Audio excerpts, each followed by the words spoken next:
What is up? It is your boy, Anecdotal, and I am back with another Endless Frontier video, and today we are playing some serious catch-up. Quite a few things have happened. Airships are going insane, seals are becoming even more of a prominent thing, and the only way to catch up really is by starting to go hard on these pets. So recently I have gotten Dark Sorceress all the way maxed out, so that last raid that requires dark resistance is a lot easier. And now I'm gonna go ahead and evolve at least 2 out of the 4 last pets. As of the making of this video, I already went ahead and have all of the new pets at 5-star, and pretty much I'm just farming Joe and Leo. But right now I just got these pets, just 5-starred them in this video, and oh man, the friendliness is real. Now after I go ahead and do that and go over to the description, what I did find out is that the friendliness meter goes up. What that means is that instead of 10 pets to get the maximum bonus for friendliness for that pet and for those units, you now need 15 of all of the new honor units presently out there. So as long as you have 15, you are completely maxed out and you are good for when these pets go out of the rotation and the new pets and the new units come in. So make sure that you have 15. If you want to go ahead and just get 10 of all of them and then wait for a refresh event, that's a good idea too, and that's probably what I would do if I was lacking the honor coins to get 15 for each. And honestly, I think I just got 15 for the elf tribe side and 15 for the undead, because spoiler alert, I went ahead and went undead.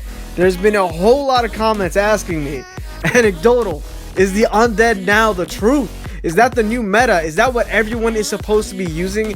And the answer is kind of. Yeah, kind of, yeah.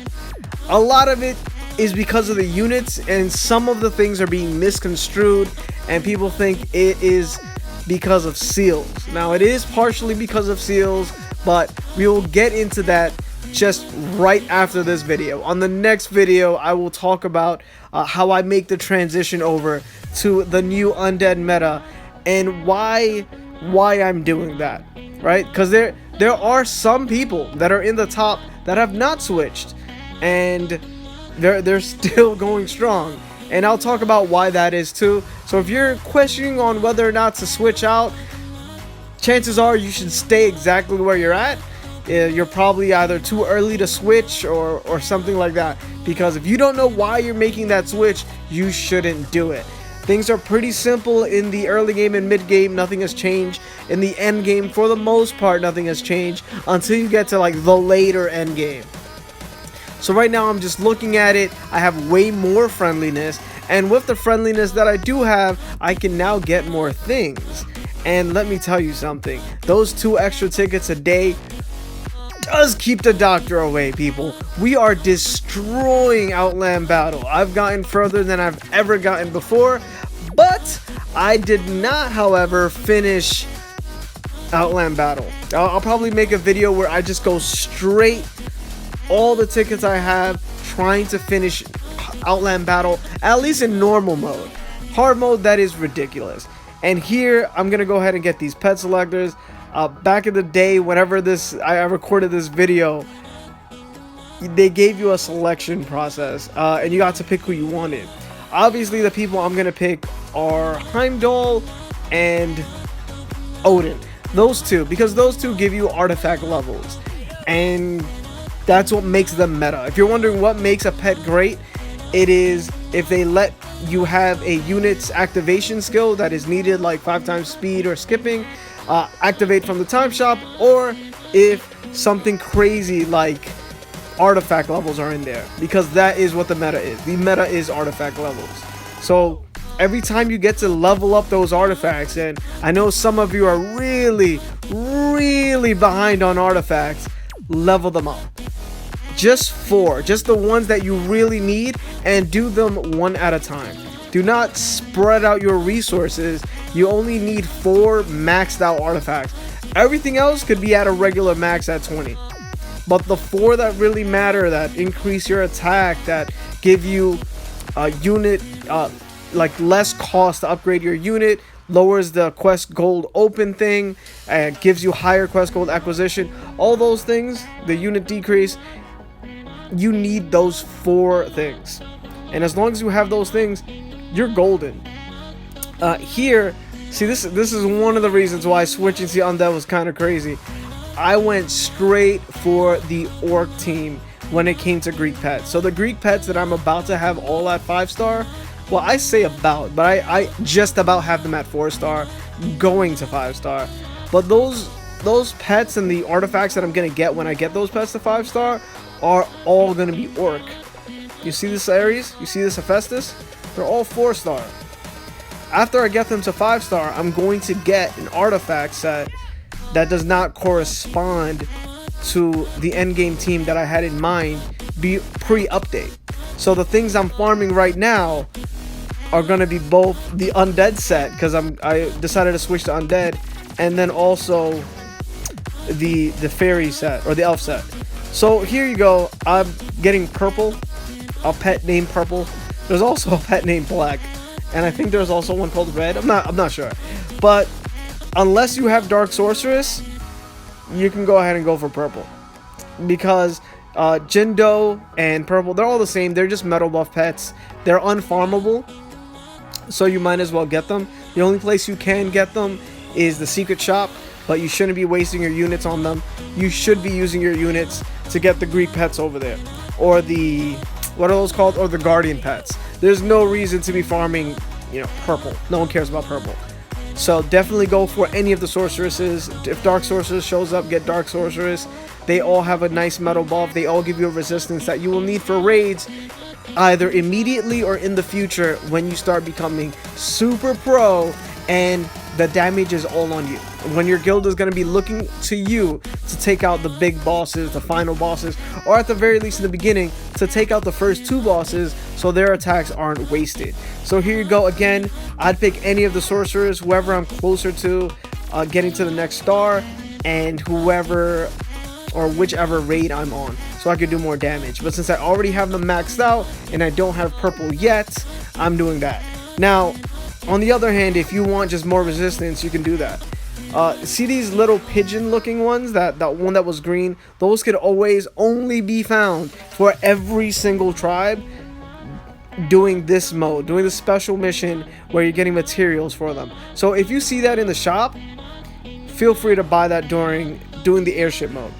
So just a little bit of what I learned while doing this is that I've wasted quite a large amount of time farming arrow stones and farming materials.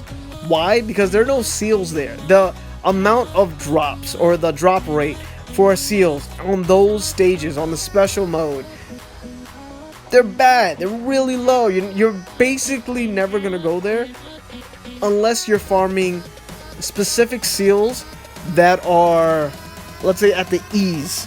I think it's E's or maybe F's. I forgot how far I got on normal missions, but I think right around E, it becomes kind of hard even for 3-star ships. And if you're not quite there at 3-star ships, all you really need to do is, wow, look at that. You saw how I got 4 seals in one of them? It's crazy. But this is basically how you farm seals, guys. You can actually play it, or you can go to your team. As you can see, I'm on the 3rd. And on this 3rd team, I have the highest amount of search and luck as possible. And I heard that helps. Now, I'm not going to test not using a good team that has as much search and luck as possible and low navigation, but that's how you do it. That's how you farm seals. I just skip. I don't have the time to literally play and make sure that at the very least, whatever first treasure chest happens, I actually land on, so that I can get a seal. And even then, you might just get a material and not the seal. So forget that noise. Every single day, normal mission, skip to get the seals. Don't care about arrow stones. Don't really care about material unless there's a specific seal I want to get a tablet, a stone tablet. And those units that are usually in the E's and I will struggle to get to, or I am too lazy to play through to get there, I'll play the material stages. Airship mode right now for me is all about skipping, using the team with the lowest navigation, highest search, and highest luck. In order, I would say the most important thing is to have the highest search, so you would always find things, and the highest or the lowest navigation, so you make sure that when it runs, like the gaming software or whatever, when it runs the probability of you landing somewhere, that at the very least, mostly rolling 1s, 2s, and 3s, that you'll land on a treasure chest. So you gotta hope that you land on that treasure chest, you have enough search to get it, and look at this team, man. And that you have enough luck to get, you know, more arrow stones, I guess, and also that you won't get destroyed along the way. But pretty much it's all about having that high search and low navigation, especially when you want to play manually. It's gonna be frustrated. Remember, you don't lose any fuel if you go in and you lose. So go in, make sure, and then just exit. So this right here has Ghost, has Skeleton Warrior, and has Mace. I always forget his name. All I know is that he revived after being destroyed. I feel like his name is Mace Skeleton or Skeleton Mace or something like that. But I'm really close to going ahead and getting this undead and unlocking another artifact slot.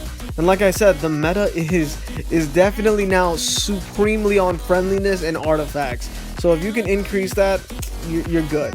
So it's been a while, guys. It's your boy Anecdotal. If you like this video, make sure to like it, share it with your friends, your family, your loved ones, and anyone you know who plays Endless Frontier. And of course, if you want to see some more Endless Frontier content, make sure to subscribe. I'm your boy Anecdotal, and I'll see you on the next one. Peace out.